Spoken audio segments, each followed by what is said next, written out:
great communicator. He has to talk, help his teammates, make those extra plays like, hey, move, slide your feet, Ernie, pass me the ball, give it back to Kenny, hey, watch out, he's cutting through. You got me moving. Ernie. You got me moving. Communication's the big key, Ernie. You see, he was the anchor, and I started moving. moving. Hands up, Kenny. Slide down. Yeah, rotate. Oh, yeah, get the three. See? Mm-hmm. Yeah. As soon as he started talking, I just went and just, man.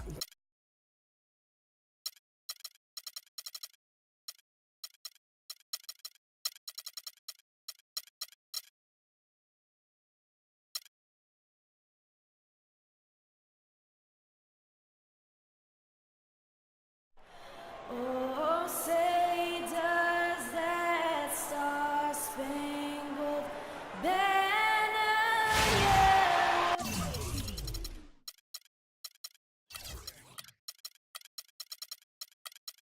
Welcome and happy holidays from 2K Sports. It's time for NBA action. This is Kevin Harlan alongside Clark Kellogg and Greg Anthony with Doris Burke on our sideline. Last game for the Hornets, they picked up the W against the Lakers. And that result, guys, was a real shocker.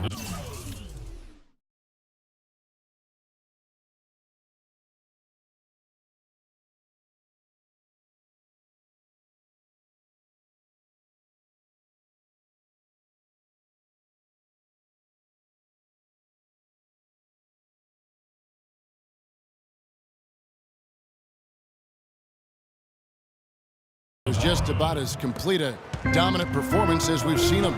Proficient in that game at the offensive end of the floor. I mean, their passing was dynamic and their shot selection was superb. You do those two things hand in hand, Greg, you know the result. You move the ball like they did and take smart, good shots, you're coming away with a lot of wins. Here are the starters for Los Angeles. Inside, it's Griffin and Jordan. Jay out there with Chris Paul. And it's Navarro in at the three. And Steve Clifford might not be the most famous coach in the NBA, but he has plenty of experience, and everyone in the league knows exactly how well-versed he is as a coach.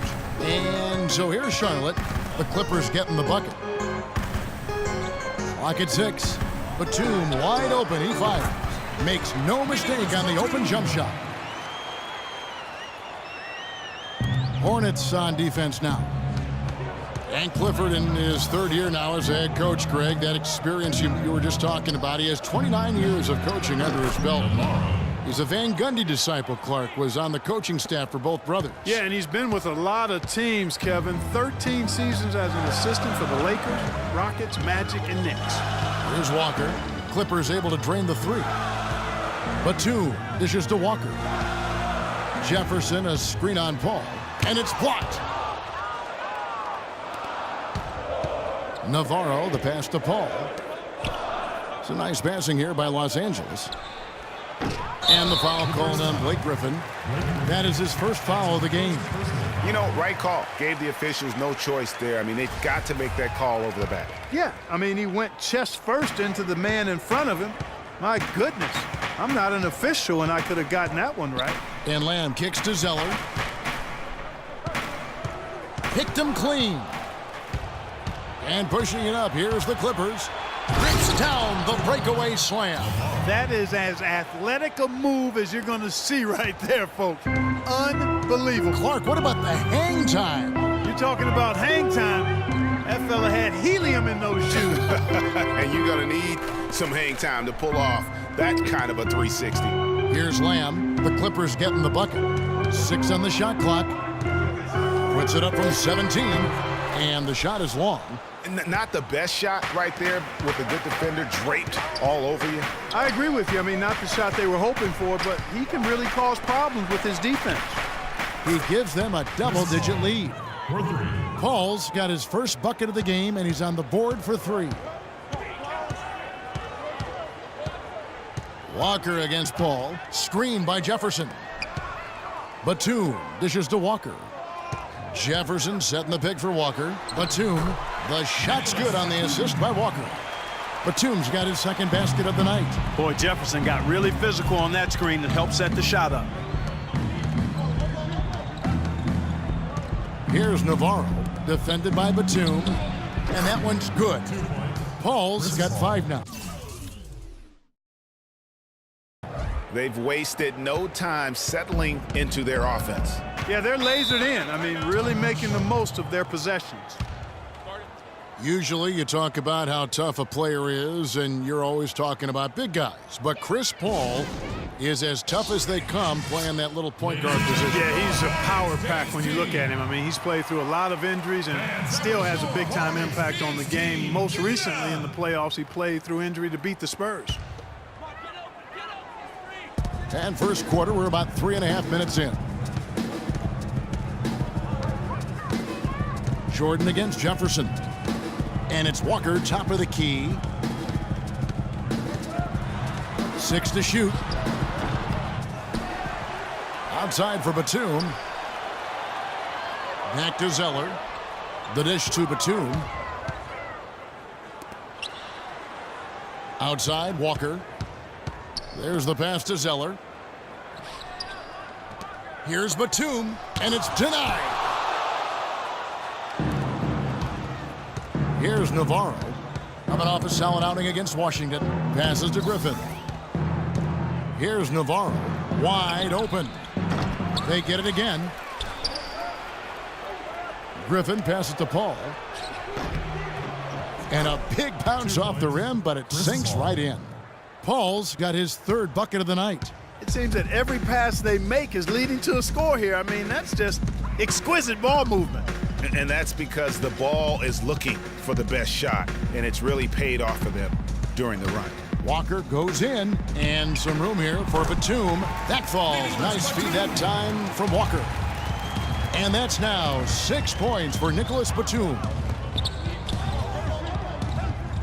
Paul passes to Navarro.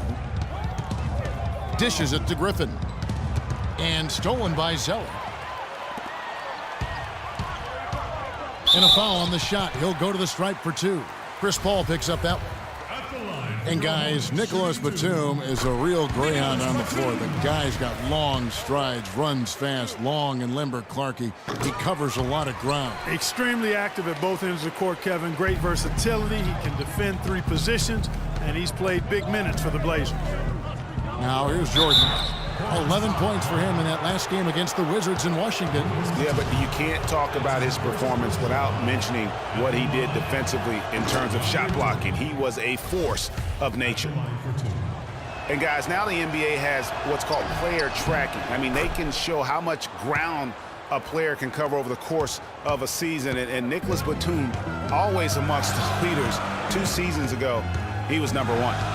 Now here's Walker. A 14-point game for him in the win against the Lakers. Can't hit from the elbow.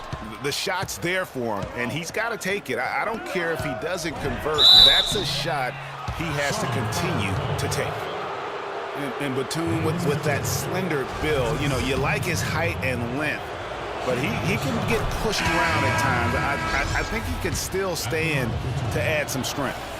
After making it to the playoffs in 2014, the Hornets couldn't repeat the feat in 2015. A slow start probably, Greg, more than anything else did him in. Really disappointing season coming in with such high expectations, and 33-49, just not good enough to get into the playoffs in any season. Now here's Kid Gilchrist. He had a 15-point outing in their last game against the Lakers. Just 4 to shoot. The steal, and pushing it up. Here's the Clippers. And it's Jordan with the jam. Already seizing control of this game. Total control, Greg, and as well as they're playing at both ends, I look for this lead to get even larger. You know, for the Hornets, they've not made consecutive playoff appearances since the team moved to New Orleans back in 2002.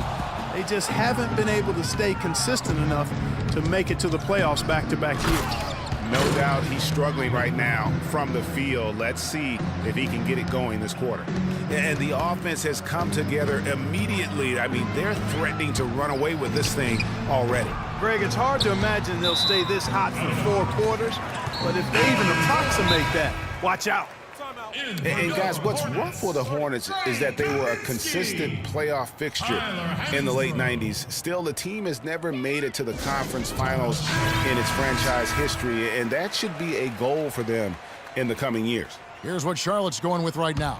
Kaminsky comes in for Al Jefferson, and it's Hansbrough in for Cody Zeller.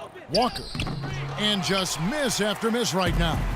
Not a quarter to remember as far as his offense is concerned. Yeah, you know, he's not making any kind of impact for them at that end of the court right now. How about the passing? They are moving the ball without any thought, without any individual agendas. Yeah, and it's really fun to see that kind of unselfishness. Really hard not to appreciate all the assists they've racked up. I know it doesn't sound like much, folks, but 1 for 7 is much, much better sounding than 0 for 7. I still might suggest that he think about easing up on the trigger. And that one's good. And that's 13 points for Jay. And he could be the guy to put this game out of reach. Hornets trail by 18 and taken away by Paul. Out on his own on the break. Finishes the break with a slam. Well, that fast break went according to plan. Yeah, nice job there, Greg. Recognizing the opportunity was there to push it, and then excellent execution. To the wing right side. And Walker kicks to Kaminsky. The shot's good on the assist by Walker. Walker's got 3 assists in the game. Los Angeles leading by 18. Here's Navarro. There aren't many players who can score at the volume he has and make it look as easy as he does every game. He averages more than 36 points a game. Man, he slams it home and gets a little camera time on the backside of it. He spent a while up there on the rim. And I like the fact that the ref's going to give him a little bit of leeway there and a lot more than they used to. And guys, what do you think about the hustle stats for Los Angeles? It looks like they're ready to run, fellas. I mean, they haven't hesitated at all to get out on the break so far. And also defensively, they've been able to cause some turnovers tonight, and that also builds confidence and gives you momentum. Here's Navarro. He's another guy who had a stellar performance in that win against Washington. Here's Kid Gilchrist. It's deflected. We've got 1:55 left in the first. And again, it's the Clippers from deep. They're allowing a sky-high field goal percentage. That won't get it. Not at all, Clark. You rarely see a team surrender points this easily. They have got to do better. And it's Walker penetrating. Another shot, and Griffin sends it back. And he gets it back. 1:31 left in the first quarter. Here's Navarro. Drops in the layup for 2. Jay's got 17. His shooting has been outstanding here. Definitely one of the reasons they're up in this game. Ball's knocked loose, and it's out of bounds. The Hornets able to retain possession here. Let's check out the NBA blocks leaders. And you look at Clutch, a fierce inside defender. Tops in the NBA in blocks. And, of course, Jay. Same can be said about him. Those two have both mastered the art of the shot block. And believe me, guys, it is an art. It's not all about size. So it's the Hornets now. He had a nice open look right there. Lynn's got himself going there. His first points of the game on the deep ball. Here's Navarro, defended by Lynn. It's stolen by Hansbrough. Outside, Walker.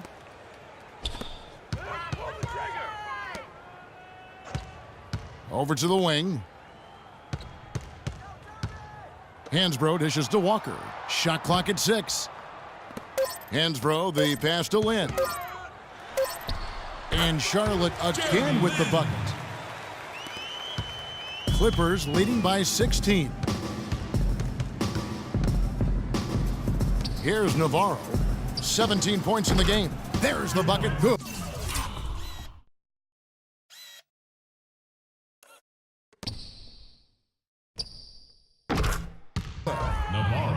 Jay's got 19 points. And after his last game, really not surprised to see him as hot as he is here tonight.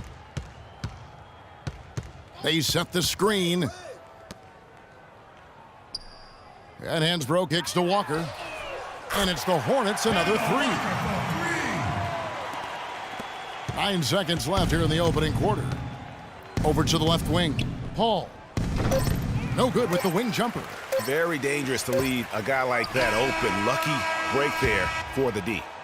And after just 1 quarter of play,